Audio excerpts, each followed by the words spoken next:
Há quem defenda que pensar hoje se tornou artigo de luxo. Bem, o que eu penso sobre essa frase? Tirando um pouco da arrogância que possa estar penetrada dentro dela, pensar se tornou artigo de luxo, eu lembro de uma frase dita por um professor meu, de um curso que eu fiz para habilitação em rádio e TV, apresentação de rádio e TV. Ele disse que perguntaram a um escritor nordestino muito famoso, peço perdão se foi Ariano Suassuna ou o grande Patativa do Assaré, não me recordo exatamente. Como sou muito fã dos dois, eu me confundo às vezes, tá? Mas perguntaram a esse escritor por que no Brasil as pessoas só consomem porcaria.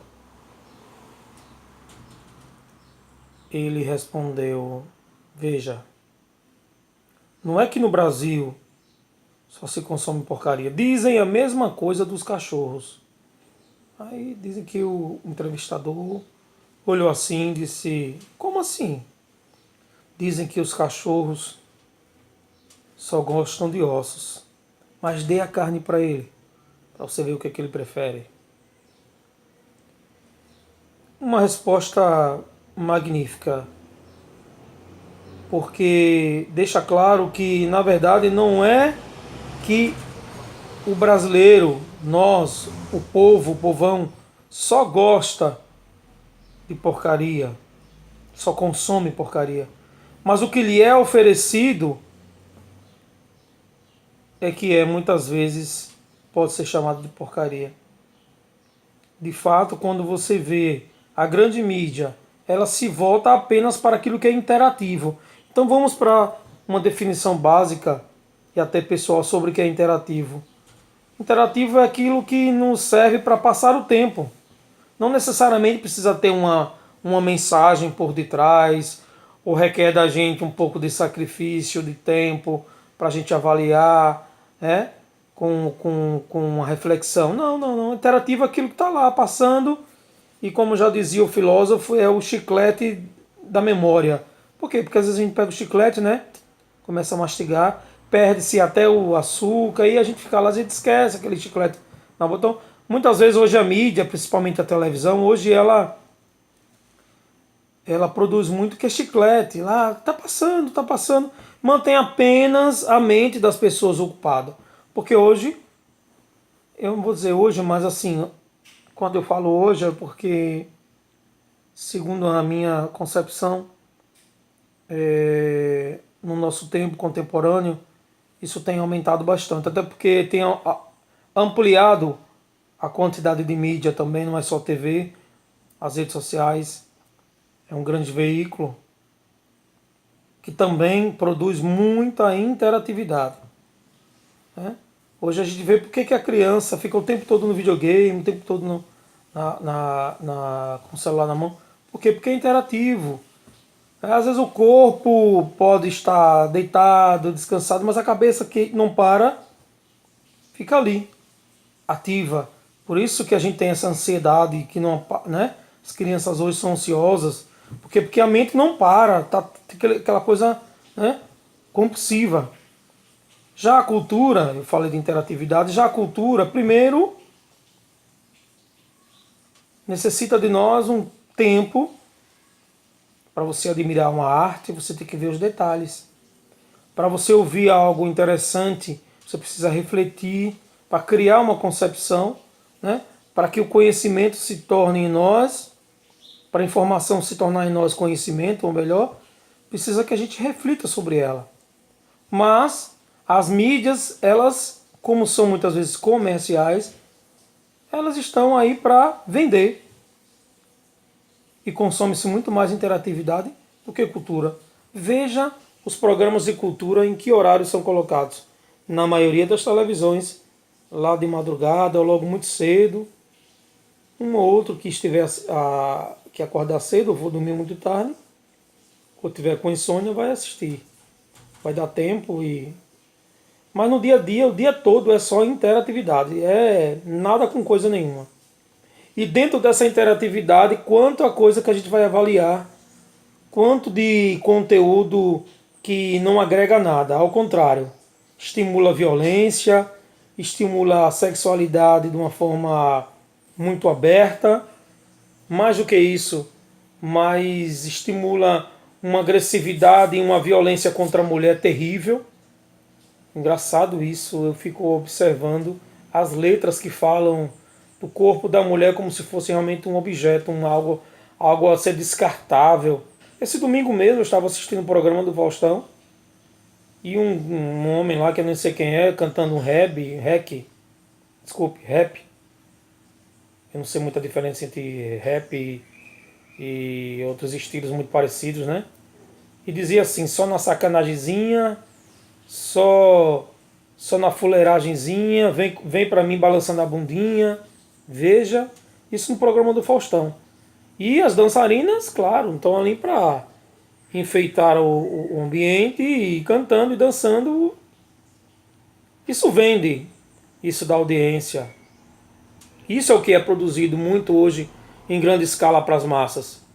Mas aquilo que é cultural geralmente não dá muita audiência. A pequena parte da população vai dar o tempo, vai se doar o tempo de estar refletindo ou pensando ou aprendendo alguma coisa.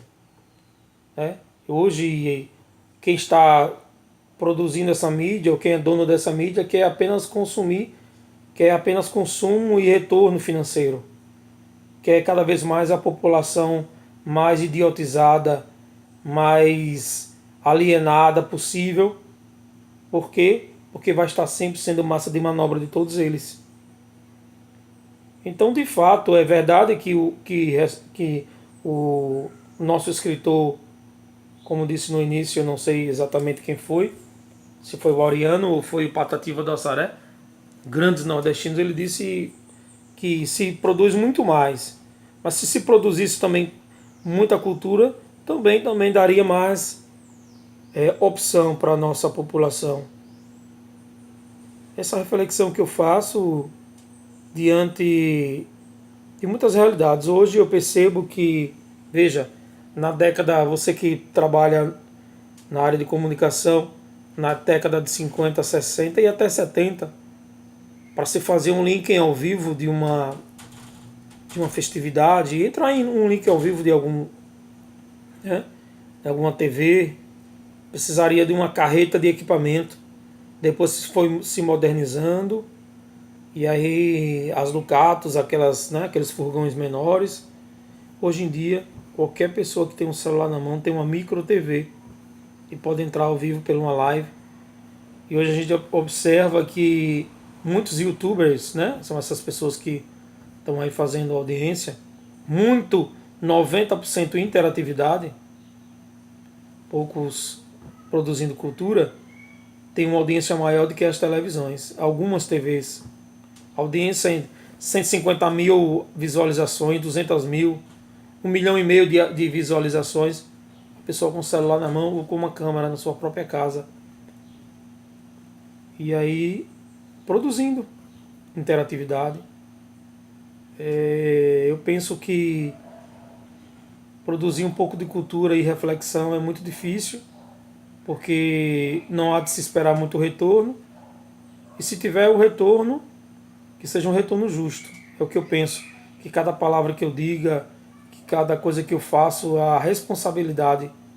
Eu digo ainda mais para vocês que me dão prazer e a paciência de me ouvir e de fazer comigo as minhas reflexões, as nossas, que se tornam nossas reflexões. Dizer que a mensagem é sempre maior que o mensageiro. É o que eu desejo de coração e que eu tento viver. Porém, eu sou errôneo e pecador e quero lembrar isso. A mensagem é maior que o mensageiro. Tá? Tento vivenciar para não ser demagogo, para não mentir. Tento vivenciar cada palavra que eu digo. Mas tenho caridade, como diz um amigo, tenham caridade comigo. Tá? Se por um acaso uma falha ou outra, e eu tenho várias e muitas, e eu espero que vocês também observem, porque a gente também com erro a gente aprende, né? Tem uma amiga, uma senhora amiga, Dona Carminha, uma frase que ela diz que quando a orelha do outro, quando se fala da vida do outro, a gente coloca a nossa orelha de molho, né? Esqueci exatamente qual é a frase, mas ela quer dizer que quando se falam de outras pessoas aí por fora, mas que a gente se resguarde, porque daqui a pouco vai falar mal da gente também, né? São as comunicações populares que a gente aprende dos ditados populares, né? Deus nos abençoe e nos guarde, e que muitas e muitas outras pessoas se alinhem a essa forma diferenciada de também produzir cultura ou de produzir reflexões, tá bom? Muito obrigado pelo seu carinho.